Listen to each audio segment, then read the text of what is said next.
So నిండు నూరేళ్ల సావాసం సెట్లోకి అయితే నేను వచ్చేసానని మీకు తెలుసు కదా. అయితే ఇప్పుడు నాతో ఎవరున్నారో తెలుసా? తను ఎవరో కాదు, ఒక మాంత్రికురాలు. తను ఏం చేస్తుందో తెలుసా? అంటే గద్దల్ని పిలిచేస్తుంది అండ్ పిల్లల్ని కిడ్నాప్ చేసేస్తుంది, పాముల్ని పిలిచేస్తుంది. సో మనము తలుచుకుంటేనే చాలా భయం వేస్తుంది కదా. కానీ తను ఇప్పుడు నా పక్కనే ఉంది. సో చంబా అండ్ యాదమ్మ లాంటి క్యారెక్టర్స్, నెగిటివ్ క్యారెక్టర్స్ చేసిన మన రజనీ గారు మనతో పాటు ఉన్నారు. సో మాట్లాడదామా? సో నమస్తే మేడం. సో రజనీ గారు, ఏం క్యారెక్టర్స్ అండి బాబు, ఎవరైనా వింటే ఇంకా భయపడి పారిపోతున్నారనమాట. అంటే ఒక మంత్రగత్తి అంటే ఎలా ఉండాలో మిమ్మల్నే చూపించుకోవచ్చు. సో ఇప్పుడు మీది ఇంత నెగిటివ్ క్యారెక్టర్ కదా, మీ ఒరిజినల్ లైఫ్ లో మీరు ఎలా ఉంటారు? రియల్ లైఫ్ లో చాలా పాజిటివ్ గా ఉంటాను. అవునా? ఓకే. అసలు తెలీదు, నెగిటివ్ అంటేనే తెలీదు. నెగిటివ్ అంటేనే తెలీదు. మీకు ఈ క్యారెక్టర్ వచ్చింది, మరి నెగిటివ్ క్యారెక్టర్ మీరు యాక్సెప్ట్ చేసే ముందు ఆలోచించారా దీని ఇంపాక్ట్ ఎలా ఉంటుంది అనేసి? డెఫినెట్ గా ఆలోచిస్తాం. ఒక క్యారెక్టర్ వచ్చింది అని అంటే దానికి ఎంతవరకు మేము న్యాయం చేయగలుగుతాము అనేసి ఆలోచిస్తాం. ఎందుకంటే నాకు నెగిటివ్ క్యారెక్టర్ కే స్టేజ్ మీద నంది అవార్డు వచ్చింది. ఓ గ్రేట్. నాకు చాలా నమ్మకం, ఒక నెగిటివ్ క్యారెక్టర్ కి నేను ప్రాణం పోస్తాను, దానికి న్యాయం చేస్తాను అని. ఎగ్జాక్ట్లీ. ఒప్పుకున్నాను. ఇప్పుడు ఈ సీరియల్, ఈ నిండు నూరేళ్ల సావాసం అనే సీరియల్ అంటే మీ పేరు తలుచుకునే వాళ్ళైతే ఎవ్వరు ఉండరు. అంటే అంత ఇంపాక్ట్ అయితే పడింది. ఇప్పుడు ఒక నెగిటివ్ క్యారెక్టర్ చేస్తున్నారంటే దానికి ముందు మీరు ఏమన్నా అంటే రిహార్సల్స్ కానీ ఏమన్నా ప్రాక్టీస్ చేసుకుంటారా? అలా ఏం ఉండదు నాన్న. నేచురల్ గా సెట్ లోకి వచ్చాక డైరెక్టర్ గారు ఏం చెప్తారో అదే ఫాలో అవుతాం. మీ ఎక్కువ క్యారెక్టర్ అంటే ఎవరితో ఉంటాయి మీ సీన్స్? మనోహరి గారు. మనోహరి గారు. సో మనోహరి గారికి ఈవిడ ఎలా విలనిజం చెయ్యాలి అనేసి నేర్పిస్తూ ఉంటారు. సో విలన్కే గురువు అన్నమాట.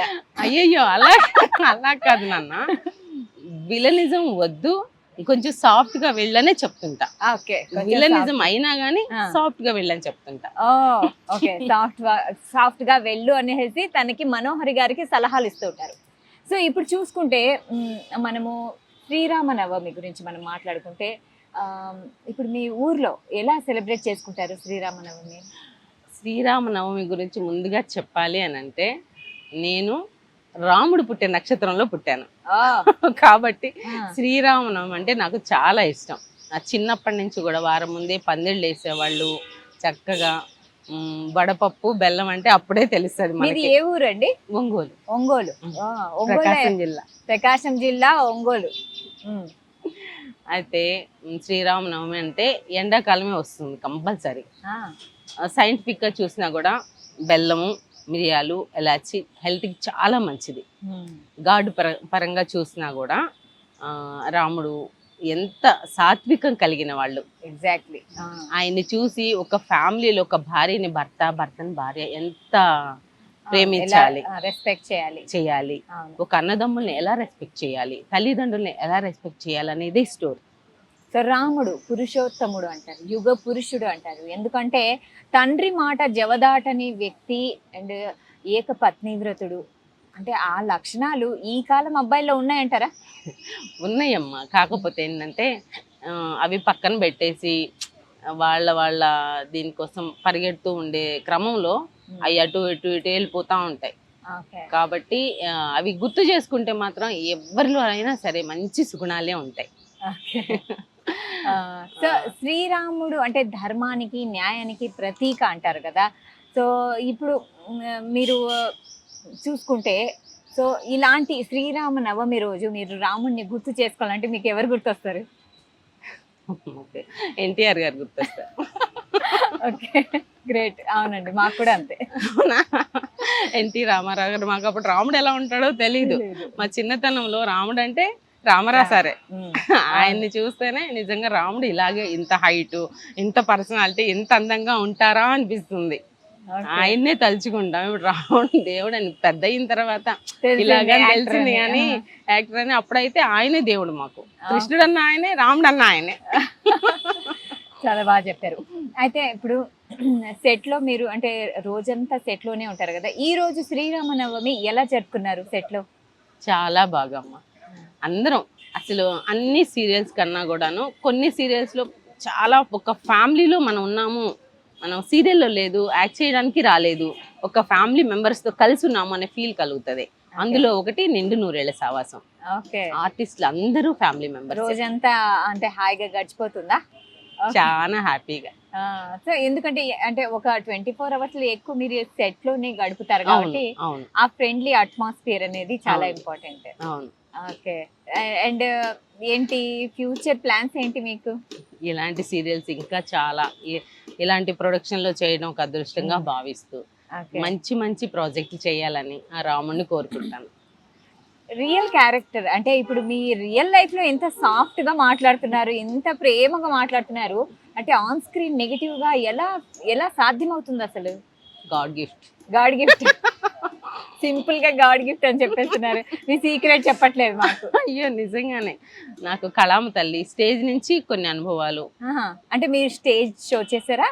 Stage okay. పర్ఫార్మెన్స్ చేశాను, పర్ఫార్మెన్స్ ప్లేలు చేశారు. చేశాను, ఓకే. చాలా చాలా చేశారా? పౌరాణికాలు చేశాను, సోషల్ చేశాను. ఓకే. అంటే మీకు సీరియల్ లోకి రావాలని ఎలా ఎందుకు అనిపించింది?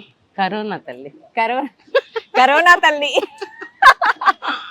కళామ తల్లి పరిచయం చేసింది. అంతకు ముందు ఎక్కువ అంటే నెంబర్ ఆఫ్ చేశాను నేను స్టేజ్ ప్లేలు.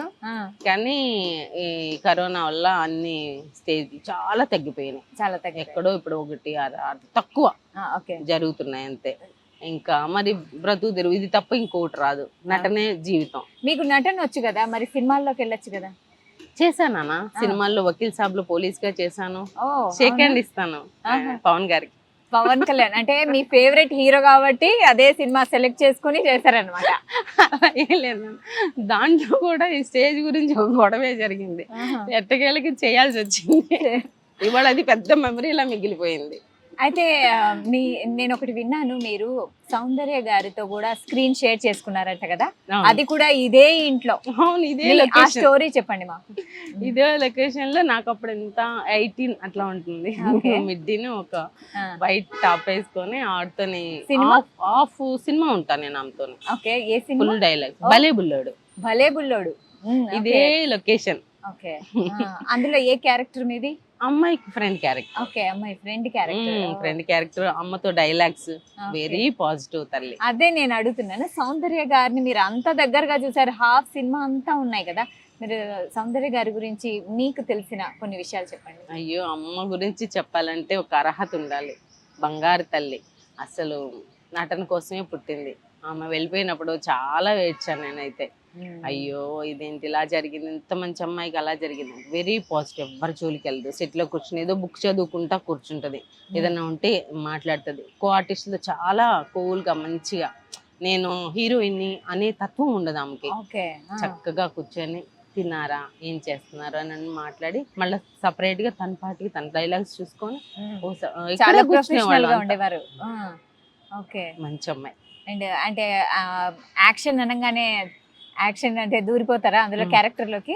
అందుకనే బంగారు తల్లి అయింది ఆమె. ఓకే. సో ఒక 10 days వరకు ఈ ఇంట్లోనే చేసాం. ఓకే. 10 days వరకు చేశారు. చాలా బాగా, అంటే ఎలా ఫ్రెండ్లీగా బాగుంటారా? Friendly bond, positive, very positive. Okay. పెద్ద హీరోయిన్ అనే ఫీల్ ఉండదు ఆమెతో చేస్తే. మనతో పాటే కలిసి మెలిసిపోద్ది. ఆమె చేతులు కొట్టేసి ఈ రోజుల్లో కూడా లంగోట కట్టుకుని గంట వాయించి వాజములు ఉన్నారంటావా అని అంటాను ఆమెతో. చాలా బాగా ఇప్పుడు తలుచుకుంటే నిజంగా చాలా బాధ అనిపిస్తుంది. ఓకే. చాలా గ్రేట్ అనిపిస్తుంది. సావిత్రి గారి తర్వాత సౌందర్య గారు అనేసి మన తెలుగు చరిత్రలో, అంటే తెలుగు సినిమా చరిత్రలోనే ఆమెకి అంత మంచి పేరు ప్రఖ్యాతలు ఉన్నాయి. అవును నాన్న, అమ్మని తలుచుకుంటే చాలా గర్వంగా ఉంటది ఆమెతో చేశానన్న ఫీలింగ్. అవును, ఎగ్జాక్ట్లీ.